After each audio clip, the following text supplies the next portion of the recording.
அனைவருக்கும் வணக்கம். நம்ம இன்னைக்கு என்ன பார்க்க போறோம் அப்படின்னா, இயல் 1ல இருக்கக்கூடிய காட்சியை கண்டு கவினுரை எழுதுக அப்படின்றது பார்க்க போறோம். ரொம்பவே முக்கியமான ஒரு காட்சியை கண்டு கவினுரை எழுதுக. இந்த ஒரு பிக்சரை ஃபர்ஸ்ட் நீங்க பார்க்கணும். இந்த பிக்சரை பார்த்துட்டு நீங்க என்ன பண்ணலாம் அப்படின்னா, ஒரு 6ல இருந்து 7 லைன் என்ன பண்ணணும் அப்படின்னா, அந்த ஒரு காட்சியை கண்டு கவினுரை எழுதுக அப்படின்னு எழுதணும்.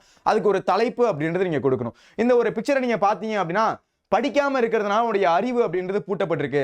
அப்ப படிக்கும்போது அவங்களுடைய அறிவு அப்படின்றது திறக்குது அப்படின்றது நமக்கு இந்த ஒரு பிக்சர்ல தெரிய வருது.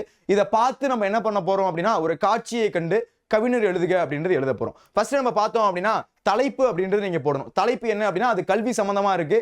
நீங்க எந்த ஒரு தலைப்பு வேணா போட்டுக்கலாம். இங்க நம்ம கல்வி அப்படின்றது கொடுத்திருக்கோம். ஃபர்ஸ்ட் அங்க பார்த்தோம் அப்படின்னா, பூட்டின் திறவுகோல் சாவி. எந்த ஒரு பூட்டுக்கு வந்து நம்ம திறவுகோல் என்ன அப்படின்னா, அதுக்கு ஒரு சாவி அப்படின்றது தேவைப்படுது. அறிவின் திறவுகோல் எது அப்படின்னா புத்தகம். ஒரு பூட்டுக்கு திறக்கிறதுக்கு என்ன தேவைப்படுது அப்படின்னா, சாவி தேவைப்படுது. அதே மாதிரி நம்மளுடைய அறிவை திறக்கணும் அப்படின்னா அங்க என்ன தேவைப்படுது அப்படின்னா, புத்தகம் அப்படின்றது தேவைப்படுது.